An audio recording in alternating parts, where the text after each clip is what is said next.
Hello everyone, Mr. Fawcett here, and we're back with another AP Calculus lesson. Today we're going to talk about the relationships between f of x and f prime, or any original function and its derivative. And if you're wondering, well, this sounds familiar, haven't we done this before? It's because we have.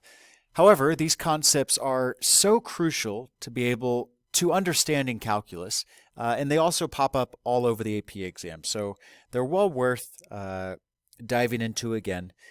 Later on in the unit, we'll also talk about all three relationships, f, f prime, and f double prime. Even though, again, we have talked about those relationships before, most specifically when we've done position graphs, velocity graphs, and acceleration graphs. That being said, let's dive right in. Take a minute, or take a couple minutes rather, to try to answer questions 1 to 5. They are all based around this graph at the top, where you're given two functions. Then you can unpause the video and come on back for a discussion. Okay, so question number 1 says, which graph is the original function and which is the derivative? Explain how you know. Well, I did give you, I guess, a little bit of an advantage here because I left the algebraic forms of the functions on there. So you could do it based off of, looking at the algebraic form and saying, okay, if I applied the power rule, which one would be my original? And I think it's pretty clear to see that the blue, or the bottom one, is the derivative, right? 4x to the fourth power. If you take the derivative of that, you're going to get 16x cubed. That being said, we could also figure this out using the graphs. There are key things we can look for in a original function, and then look for something in the derivative at that point. So what I was thinking would be the maximums and minimums of the original function, so of the red function. And as long as the derivative is defined at those maximums and minimums, we're going to have a derivative value of 0. All right, at a relative maximum or minimum, as long as the function is not defined, but differentiable there, then the derivative should be equal to 0. And you can see that wherever the red has a relative max or min, the blue is crossing the x-axis, which means its y value is 0, so that all three of those match up. So you could do it that way as well. So let's go ahead and just label this. So f of x is equal to 4x to the fourth minus 2x cubed minus 12x squared. That is the original, which means our derivative, f prime of x, is the one that's equal to 16x cubed minus 6x squared minus 24x. All right, number 2, it says write the intervals on which the original function is increasing. You will have to estimate the x values since they are not explicitly given. So your answers may be slightly different than mine because we are having to estimate. Where the original function is increasing. Well, the red's the original. So from here to here it's increasing. And from here to infinity it is increasing. So I'm going to say that's at about negative 1.1, comma 0, union, we'll say about 1.4 to infinity. Number 3 said, what is going on with the derivative graph when the function is increasing? Well, if we look at these intervals, right, what's going on with the blue graph? Turns out that the blue graph is positive on those intervals, right? If I just trace the blue graph along those intervals, it is positive completely.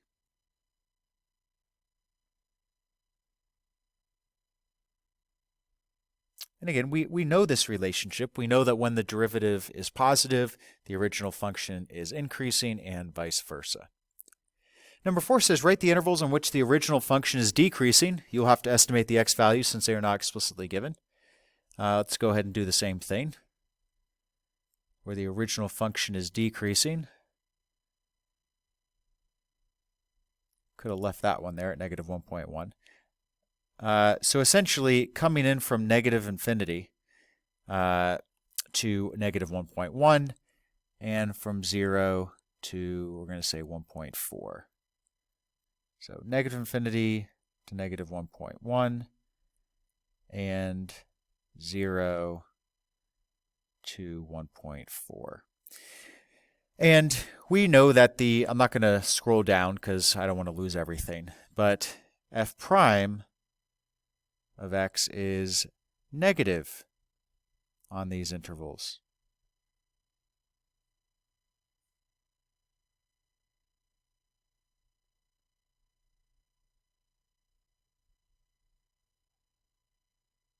Oops.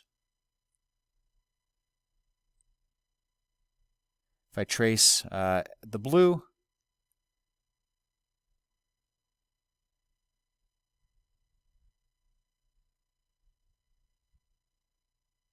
it is negative between, or on those intervals rather. Sorry, that was a little messy, but I think we get the picture. All right, let's move on to the second page.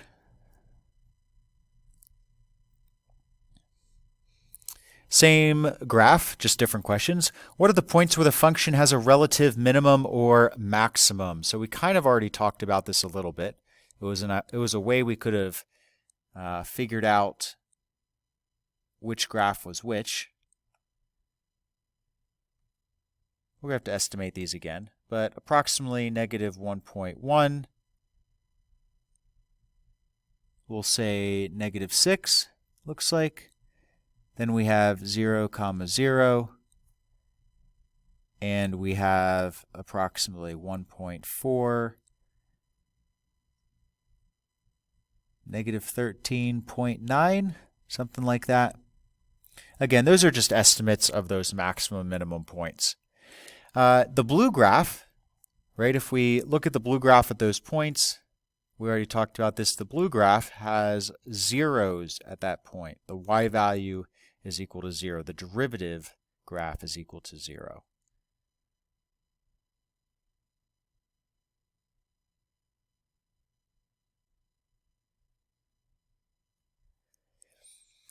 So our answers to number 7, or rather this is number 6, are called critical points. We've talked about these before. Critical points are points where the derivative equals 0 or is undefined. So at relative minimums or maximums, the derivative is going to be equal to 0 or it will be undefined. All right, moving on. So now we're just summing up these relationships that we talked about. If f of x is increasing, and you should fill in these 3 boxes before we move on, so pause the video and do that. But if f of x is increasing, then f of f prime is positive.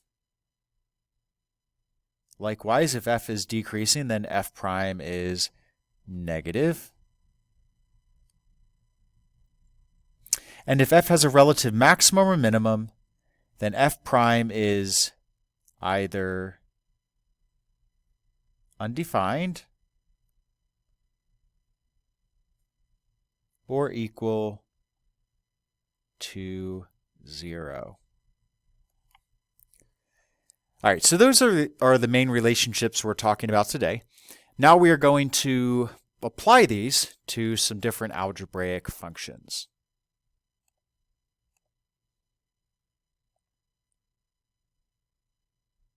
Make sure we can see everything. Okay.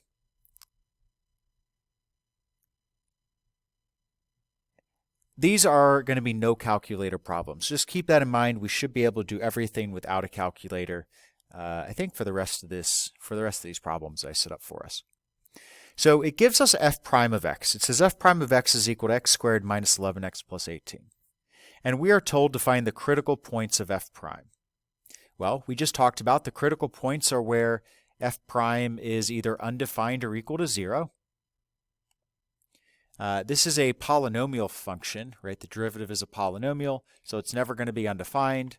We just need to set it equal to 0.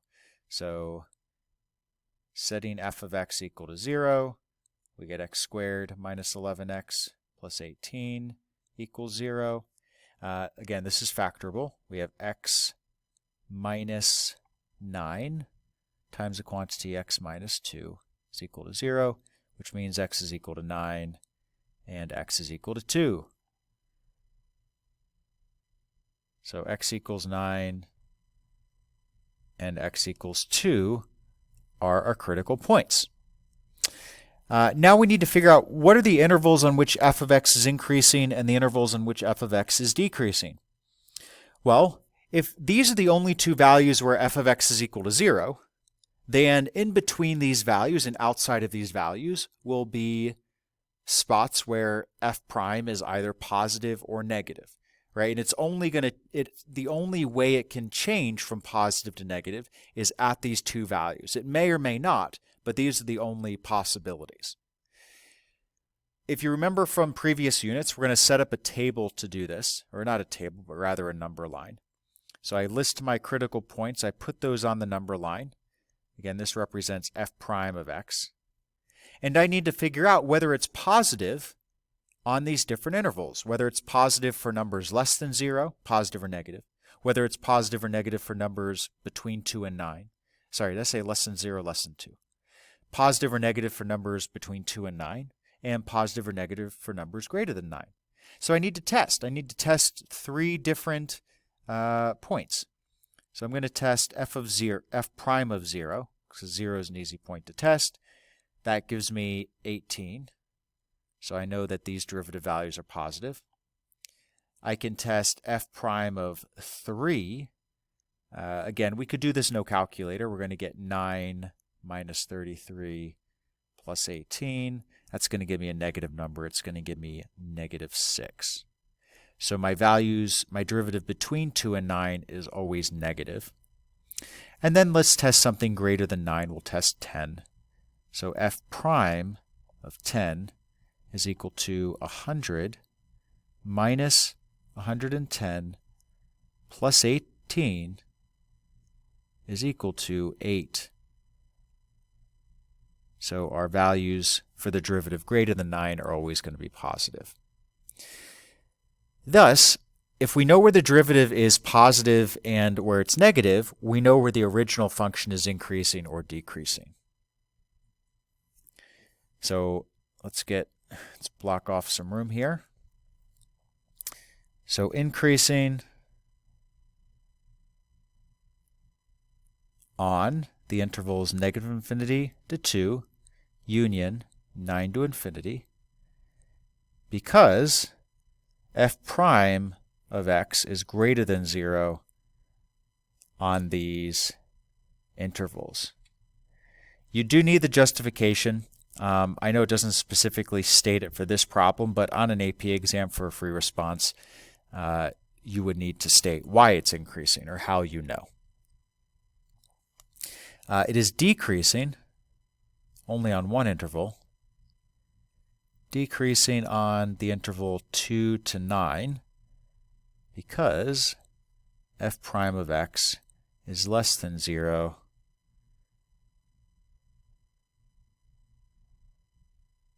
on this interval. Okay, so again, remember that idea of finding the critical points, plotting those on the number line, and then choosing test points to figure out whether the derivative is positive or negative on those other intervals. Part C says, and I'm not going to scroll up for now, I guess, so we can still see all this work. It says, is there a way to use the above information to figure out which of the critical points are minimums, maximums, or neither? Be prepared to share any explanations and or work. And you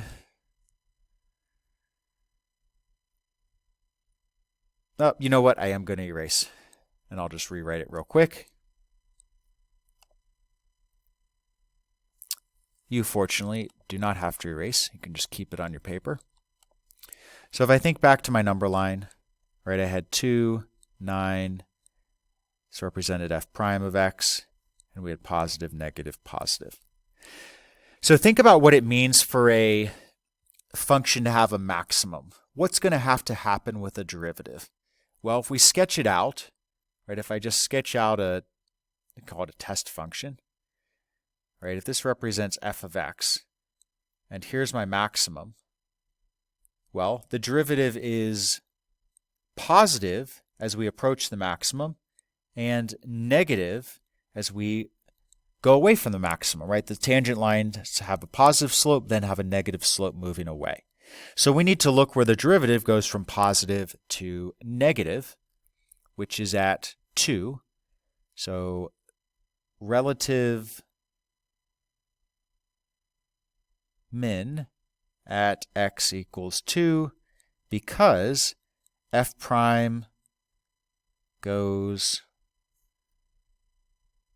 from positive to negative.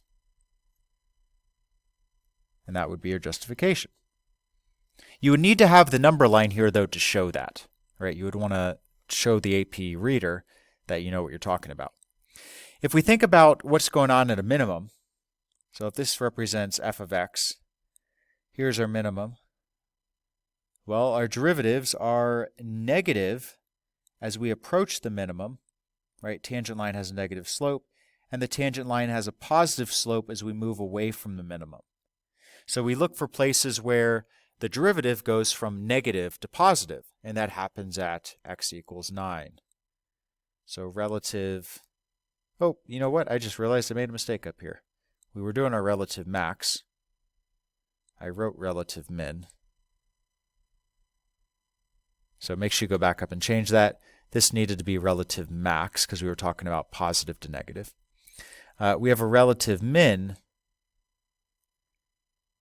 at x equals 9 because f prime of x goes from negative to positive.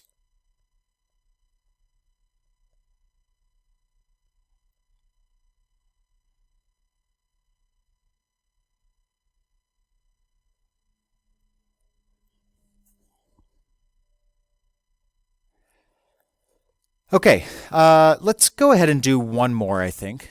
Then we'll cut this lesson off.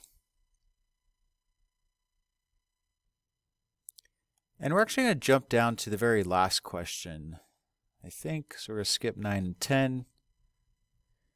Yep, and we're going to go to question 11. So same questions, right? It says find the critical points, list the intervals on where f of x is increasing and where it's decreasing, and then finally explain whether each critical point is a minimum, maximum, or neither. And we need to provide justification for all these answers. The different part about this question is that they give us the original function, so they don't give us the derivative. So to find the critical points, we have to go ahead and take the derivative to begin with. This one's going to involve a quotient rule. So let's do this over here, actually, with plenty of space. F prime of x is equal to derivative of my numerator, so 2x times my denominator, which is x, minus my numerator, times the derivative of my denominator, which is just 1, all over my denominator squared. Now I have to do some simplifying. So I get 2x squared minus x squared minus 5 all over x squared. And this is going to give me x squared minus 5 all over x squared. This is my f prime of x. All right, now I need to figure out two things. Where is my derivative undefined, and where is it equal to 0? Well, my derivative is going to be undefined when the denominator is equal to 0. So let me do this. We can still do this here. Undefined at x equals 0. Then we can set it equal to 0. And when I set equal to 0, I really only care about the numerator, right? I just want the numerator to be equal to 0. So 0 is equal to x squared minus 5. I get 5 is equal to x squared. And I get plus or minus the square root of 5 is equal to x. So I have three critical points. X equals 0, x equals plus or minus the square root of 5. Again, this is a no calculator problem. Now we do have to be careful before we list all of these as critical points. we have to go back to our original function. For a point to be a critical point, it has to be in the domain of our original function. So it has to be in the domain of f of x. Now, f of x is defined for every x value except for 0, because that makes the denominator 0. So even though our derivative is undefined at x equals 0, we can't use it as a critical point because it's not in the domain of the original function. So the only two critical points we have are, and we'll actually say that, not in domain of f of x. So our only critical points are x equals the square root of 5 and x equals the negative square root of 5. Those are only two. 0 will come into play, but it's just not going to be one of our critical points. Now we need to get on to increase and decrease in intervals. So we are going to come up with our number line. Going to list the negative square root of 5. I'm going to list the positive square root of 5. And I still need to list 0. So again, this is a little bit confusing, but this is why I picked this problem to go over. 0 is not a critical point, but we still need to think about it when we think of whether the function is increasing or decreasing. Because the function is not going to be either increasing or decreasing over this entire interval, because it's undefined at 0. So the function's going to be increasing or decreasing up to 0, and then increasing or decreasing away from 0, or as we go to the right. Just an example, right? Let's say I had a function like this. It's undefined at 0. There's actually a vertical asymptote at 0. So we're going to end up getting something like this. For this function. So at 0, and that's actually a little poor because it looks like it does cross the x or the y-axis. Looks something like this. I know I just kind of showed you when the function's increasing and when it's decreasing. But if you didn't know which infinity it was going to, or maybe you thought it was a point discontinuity, either way, if a function is undefined, it can't be included on the interval for increasing or decreasing because nothing is going on at the function at that point. There is no value for it. So that's why we have to include it on our number line, but we're not going to include it for one of our critical points. So let me choose some values between these or on these intervals. I know you don't have a calculator, so you don't know, exactly where the square root of -5 or the square root of 5 is. We know it's less than 3. Right? And we know it's greater than 2. So I'm just going to choose a number that, I'm not going to choose a decimal super close to the square root of 5 in case it's on one side or the other. I'm just going to choose f of -3. I'm going to choose f of -1, f of +1, and f of 3. You don't have to show me all your algebra. You just have to show me your final answers. So f of -3 is going to be equal to +4/9. So this interval here is positive. F of -1 is going to be equal to -4. So that interval right here is negative. F of 1 is equal to -4 as well. And f of 3 is equal to +4/9. So now we can state where our original function is increasing and decreasing. So f of x is increasing on the interval -∞ to -√5 union. I don't like to break this up, but I'm not. I'm going to erase this.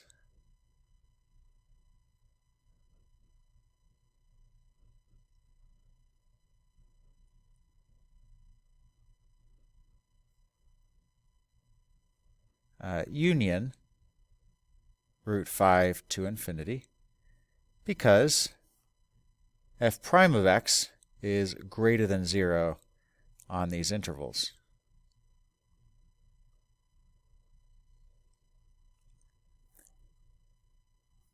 And f of x is decreasing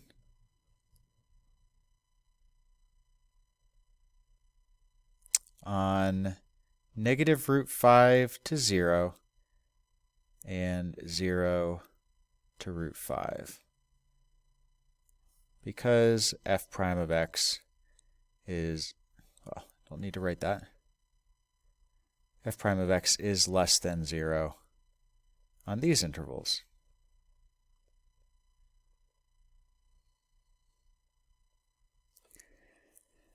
Last thing we need to do is decide whether our critical points, square root of 5 and the negative square root of 5, are relative maximums, minimums, or neither.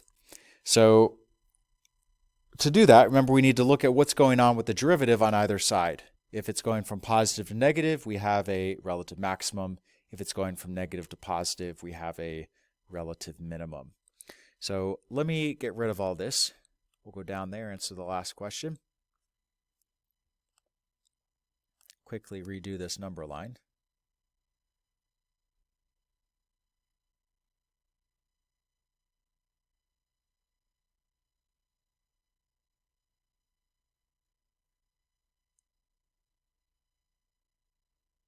So relative max at x equals negative square root of 5.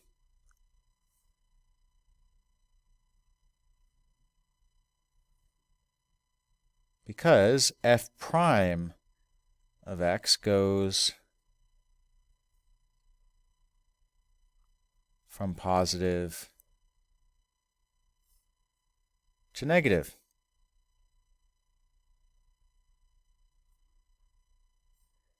And we have a relative minimum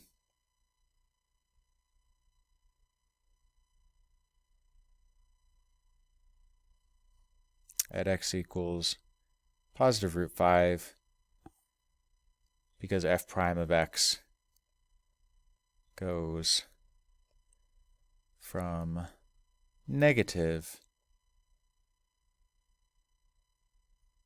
to positive.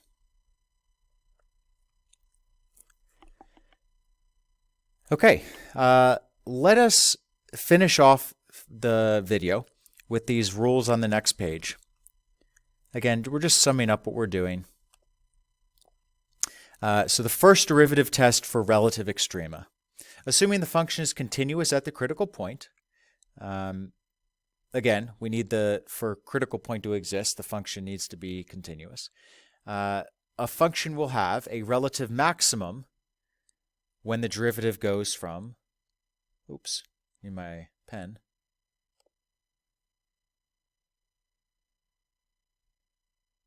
positive to negative, and a relative minimum when the derivative goes from negative